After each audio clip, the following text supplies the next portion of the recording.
Good morning, class 10. Today we are going to take our revision class of chapter number 3, economics, that is money and credit. So before starting our chapter, let us discuss why there is a need to develop money. हमें money की development की जरूरत क्यों पड़ी? So पहले जो हमारा system चलता था, that was the system of barter, यानी कि एक ऐसा सिस्टम जो आप लोग करते रहते हो। तो पहले हमारा सिस्टम चलता था, that was the system of barter system. Barter system में करना क्या पड़ता था, अगर मुझे खरीदना है राइस, मुझे राइस खरीदना है और मेरे पास है वीट, तो मैं एक ऐसे पर्सन को ढूंढूंगी, लेट्स से मिस्टर वाई।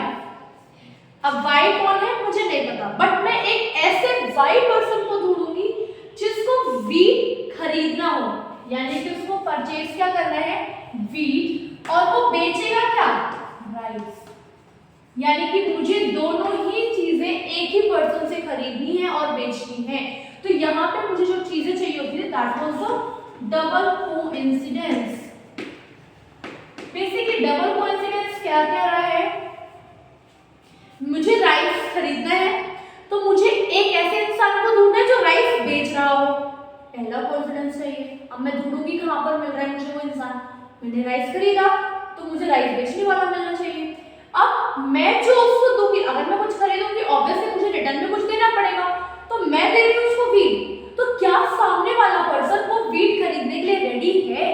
क्योंकि अगर वो रेडी नहीं है तो ऑब्वियसली कि हमें वापस से पीछे आना पड़ेगा, यानी कि अब हमें दूसरे इंसान को ढूंढना पड़ेगा। तो यानी कि मुझे दोनों साइड से कॉन्फिडेंस चाहिए कि जो मैं खरीदूं सामने वाला वो बेचे, और जो मैं बेचूं सामने वाला पर्सन उसे खरीदने के लिए रेडी हो। So it is double coincidence of bonds. Next topic, next point is here storage. यानी कि अगर हम इन टर्म्स ऑफ कोई भी ऑब्जेक्ट्स के या गुड्स के टर्म्स में हम कोई डील करते हैं, हम सिस्टम एक्सचेंज करते हैं, तो वहां पे जो प्रॉब्लम आती है वो आती है स्टोरेज की। लेट्स से कि आपने क्या किया, आप बार्टर सिस्टम में जी रहे हो, आपके पास कोई मनी नहीं है, आप चीजों को खरीद के चीजों को बेच के अपना जीवन चला रहे हो। ऐसे में आपने फर्नीचर को लिया है, और फर्नीचर में आप कह लो कि हम बेड की बात कर लेते हैं कि आप बेड खरीद के लेके आए, आप आज बेड खरीद के लेके आए, आप कल फिर बेड खरीद के लेके आए, कितने बेड रख लोगे आप अपने घर में? यानी कि आपको स्टोरेज की दिक्कत होगी। अगर हम इसकी बेड फर्नीचर में हटाते हैं, हम ऑब्जेक्ट की बात कर लेते हैं, हम फूड ग्रेन्स की बात कर लेते हैं, आप गेहूं लेके आ रहे हो, आप राइस लेके आ रहे हो, आप कितना उसको स्टोर कर लोगे, कहाँ स्टोर कर लोगे? तो यहाँ पे जो प्रॉब्लम आती है वो स्टोरेज की प्रॉब्लम आती है। थर्ड आता है इसमें कि एनिमिटी क्रिएट होती है, यहाँ पर लोग एक दूसरे से जलने लगते हैं। आपके घर में टीवी, नए नए फ्रिज आ रहे हैं, नए एसी आ रहे हैं, कूलर आ रहा है, लोग पड़ोसी देख के जलने स्टार्ट कर देते हैं। और वहीं पे अगर आप पैसे लेके आए हो, किसको पता चल रहा है कि आप मनी लेके आए हो, आपके पॉकेट में है सिंपल, एंड देन आप वहां से घर पे आए, आपने अपने लॉकर में रखा, खत्म। तो मनी ने स्टोरेज की problem as well as amenity की प्रॉब्लम भी खत्म कर दी। इसके साथ डबल कोइंसिडेंस ऑफ बॉन्ड्स की भी जरूरत खत्म कर दी। कैसे कर दी? मुझे जब राइस खरीदना था तो मैंने राइस खरीदा और मैंने डायरेक्ट क्या पे कर दिया, उसको पैसे पे कर दिए, तो मुझे यहाँ पर वीट यानी कि एक ऐसे प्रोड्यूसर की जो मुझे खरीदना है, मुझे उसकी जरूरत नहीं पड़ी। देन होता है यहाँ पर मोबिलिटी की, मोबिलिटी यानी कि मूवमेंट। तो मुझे अब ये देखना पड़ेगा कि मैं इतना सामान लेके जाऊं कैसे। अगर हमारे पास कोई भी सामान है, हम एक जगह से दूसरी जगह लेके जाते हैं, हमें उसको लेके जाने में बहुत ज्यादा सफर करना पड़ता है। तो बेसिकली अगर हमारा वहाँ पे मनी होगा तो मनी हमें सिंपल वही चीज है कि हमने पॉकेट में रखा और हम कहीं पर भी मनी लेकर जा सकते हैं। लेकिन वही चीज ऑब्जेक्ट के यानी कि barter system, commodity for commodity economy में दैट इज नॉट पॉसिबल। और इसीलिए हमने एक नई चीज इंट्रोड्यूस की, that was money. Money.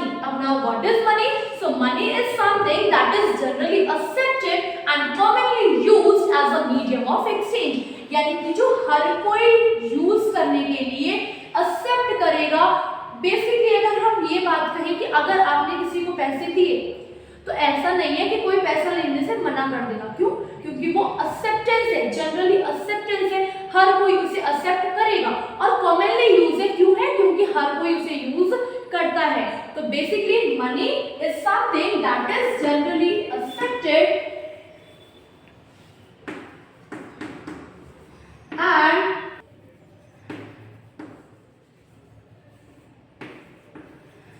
commonly used as medium of exchange. So now coming forward, there is a word that is credit. Now what is credit? Credit की जो facilities आती है, अगर हम बार्टर सिस्टम की बात करते हैं, बार्टर सिस्टम में आपने कोई उधार लिया, आप अपने पड़ोसी के पास गए और आपने उनसे बोला कि आपको एक चीनी चाहिए, 1 किलो चीनी चाहिए या 1 कटोरी चीनी चाहिए, हम मान लेते हैं। आज चीनी का रेट था 40 रुपीज पर केजी। आप जब उसके पास गए थे, अपने पड़ोसी के पास, आपने उसे जब चीनी दी, वो 40 रुपीज पर केजी में थी। आज वो रेट गिर जाए और वो 35 में हो जाए,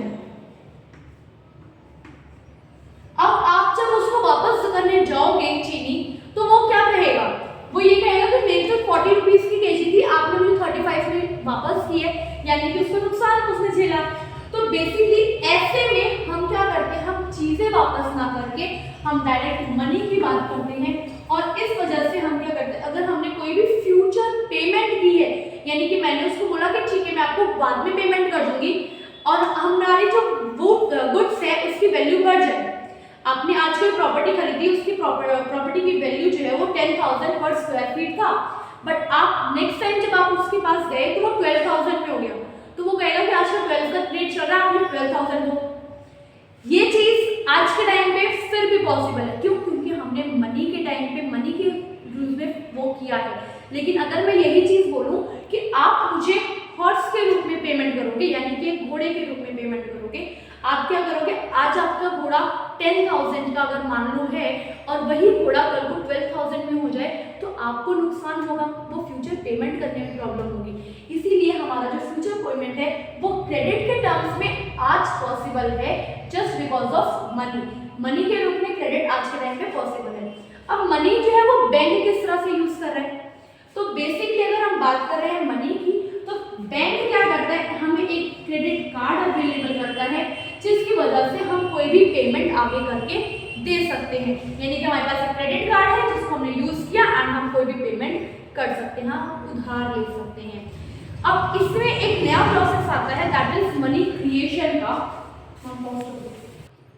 अब बेसिकली होता क्या है, मनी जो है वो आप जब बैंक के पास जमा करने जाते हो, आपने हमेशा सुना है कि बैंक वाले आपको इंटरेस्ट देते हैं, तो वो इंटरेस्ट आता कहाँ से है? वो क्या कर रहे हैं कि आपको इंटरेस्ट अमाउंट दे रहे हैं? क्या वो कहीं से चोरी करके लेके आ रहे हैं? वो तो अपना इंस्टीट्यूट में बैठे हुए, अपना बैंक है उनका, वहां पे बैठे हुए हैं, तो उनके पैसे इंटरेस्ट कहाँ से आ गए? वो उन्होंने हमें एक्स्ट्रा पैसे क्यों दिए, कहाँ से दिए? तो इसका एग्जाम्पल हम एक समझेंगे। लेट्स से डिपॉजिट है हमारी, कोई एक पर्सन है वो डिपॉजिट करके गया है 1000 रुपीज। अब हमारी जो बैंक है बेसिकली वो कुछ शेयर अपने पास रखती है, जिसे हम रिजर्व रेशियो कहते हैं। रिजर्व रेशियो क्वेश्चंस पेपर में पूछे जाते हैं,